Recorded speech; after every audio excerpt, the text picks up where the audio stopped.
ఆకర్షణ, సువాసన. పూలను ఇష్టపడని, ఆస్వాదించని మనుషులే ఉండరు. అది ఆడవారు కానీ మగవారు కానీ. కాకపోతే ఆడవారికి ఇంకా కొంచెం ఎక్కువ ఇష్టం ఉంటుంది. ఒక దేశానికి చెందిన ఒక జాతి పూలను అక్కడ అమ్మాయి ముద్దులతో పోల్చుతారు. ఎందుకంటే అవి అలాగే ఉంటాయి. మరి ఆ పువ్వు ఎలా ఉంటుందో తెలుసా? ఎర్రటి పెదవుల్ని పోలినట్లు ఉంటుంది. మరి ఆ పూల మొక్కల ప్రత్యేకతలేమిటి?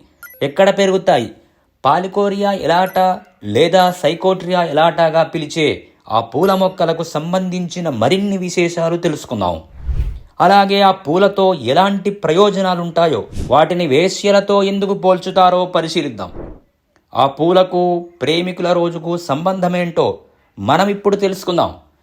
దానికి ముందుగా ఈ వీడియోని లైక్ చేయండి, మన అదృశ్యవాణి ఛానల్ని సబ్స్క్రైబ్ చేసుకోండి. Let's go. ఈ సృష్టిలో రకరకాల మొక్కలున్నాయి. ఎంతో వైవిధ్యభరిత వృక్ష సంపద ఉంది.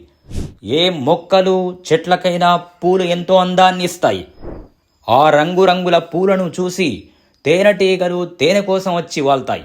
అలా వాటి కాళ్ళకంటుకున్న పుప్పొడి అవి మరిన్ని పూలపై వాలినప్పుడు వాటికి అంటుకుంటుంది. అలా పూల నుంచి కాయలొస్తాయి. అయితే ఈ పూలలో ప్రత్యేకమైనవిగా మనం ముద్దుల పూలను చెప్పుకోవచ్చు. వీటిని అమ్మాయి ముద్దుల పూలు, గర్ల్ ఫ్రెండ్ కిస్ ఫ్లవర్స్ అంటారు. ఈ పూల మొక్కను సైంటిఫిక్గా పాల్కోరియా ఎలాటా లేదా సైకోట్రియా ఎలాటా అని పిలుస్తారు. పెదవులు ఎలాగైతే పింక్ రెడ్డిష్ కలర్లో ఉంటాయో, ఈ పూలు కూడా అదే ఆకారం, అదే రంగుల్లో కనిపిస్తాయి. రెండు పెదవులతో గాఢమైన ముద్దు ఇస్తున్నట్లు ఉంటాయి ఇవి. ఈ పూల పెదవుల్ని హుకర్ లిప్స్ అని కూడా అంటారు. హుకర్ అంటే వ్యభిచారి లేదా వేశ్య అని అర్థం. మరి అంత దారుణంగా ఎందుకు పోల్చారంటే, ఈ పూలు అంత మెరుస్తూ అట్రాక్ట్ చేస్తున్నట్లు ఉండటం వల్లే. ఎంతోమంది మన తెలుగు పండిత కవులు రసికత కలిగిన శృంగార భావనల అనుభూతినిచ్చే విధంగా వారి కవిత్వాలను రచించారు కదా.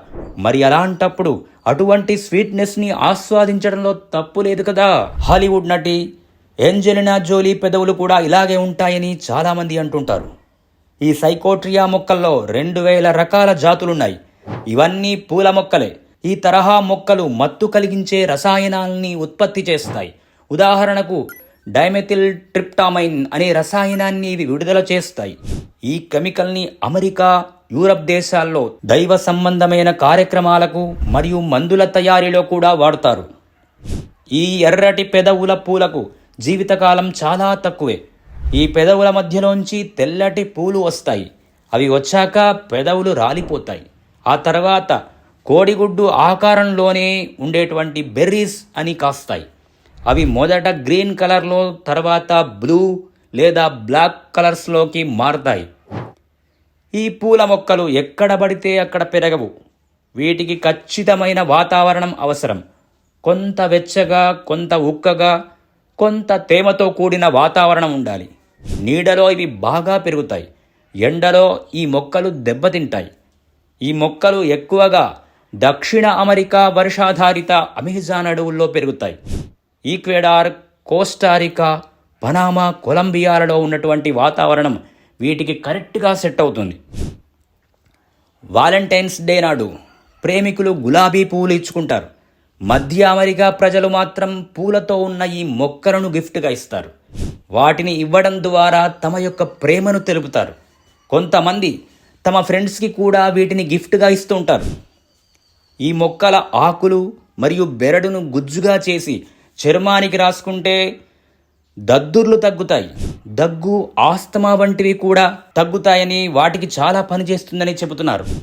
ప్రస్తుతం అడవుల్ని నరికేస్తుంటే ఈ మొక్కల యొక్క సంఖ్య తగ్గిపోతుంది. అందువల్ల ఈ వీడియో నచ్చితే లైక్ చేయండి, షేర్ చేయండి. అదృశ్యవాణి ఛానల్ని సబ్స్క్రైబ్ చేసుకోండి. నెక్స్ట్ వీడియోలో మళ్ళీ కలుద్దాం. Thanks for watching.